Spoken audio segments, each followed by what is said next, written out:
Anita looked forward to the raise in pay and the opportunity the new position would give her to have a baby. Howard's expensive tastes in clothes left little in their paychecks to spend after the bills were paid.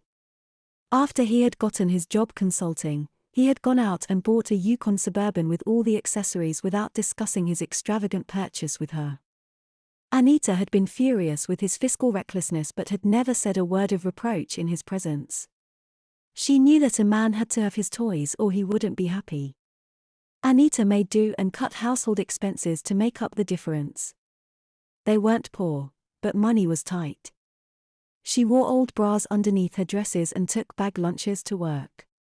As a manager, Anita was used to making a department work on less than optimal funding, so she had no difficulty making adjustments at home. Of course, like any good money manager, she had a plan to increase future profits. She had taken every extra dollar from her pay to buy company stock in anticipation of the enormous profits the firm would reap from the new drug's release.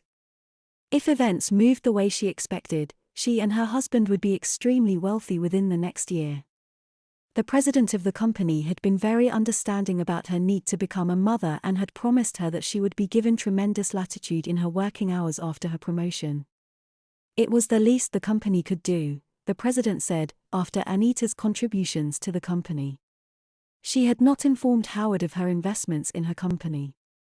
She had the bad feeling that if Howard had discovered the extra money, he would spend it on something foolish.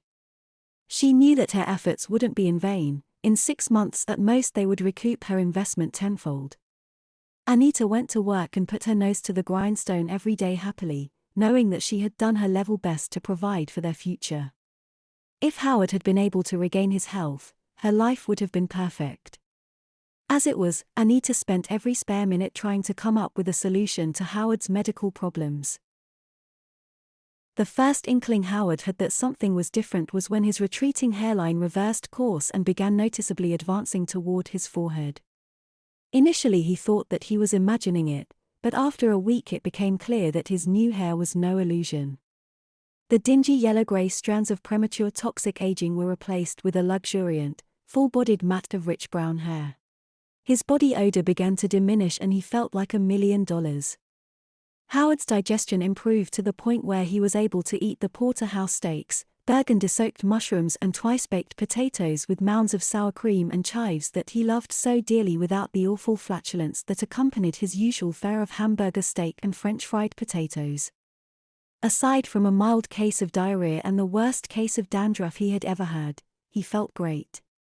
He was even more surprised when his incipient pot belly melted away and was replaced by the hard muscles of his 20s.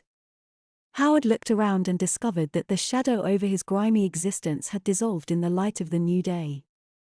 Howard felt like he was king of all he surveyed. Howard Brian Stinson had become a man of inestimable value again. He had been validated to World, his wife, and his co-workers. He whipped the black leather-wrapped steering wheel back and forth as he lashed his jet-black Yukon Suburban through traffic every morning in a harrowing fashion. The cool October wind whipped a stream of loose skin flakes from his scalp through the open driver's side window as he careened down the highway and settled like dirty snowflakes on the expensive black leather of the Suburban's upholstery. The drivers who saw the huge hearse-colored vehicle looming in their wake were terrified as it zoomed around them and left them in the dust.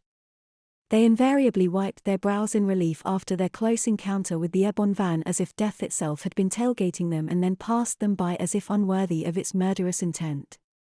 Driving the enormous Yukon Suburban had always been an ego boost for Howard, but since his recovery he felt like the raw power of the vehicle's diesel engine was an expression of his body's youthful vigor. Howard's confidence soared. His demeanor became so direct and impressive that everyone took notice when he entered the room. Suddenly receptionists were flirting with him instead of consigning him to some dingy corner of their lobby to wait upon an executive's forbearance. It was like a dream come true. He had always wanted to be the center of attention and have women fawning over him. The women discovered that his craggy world-worn appearance was the epitome of masculine pulchritude rather than the look of a broken-down, prematurely aged engineer.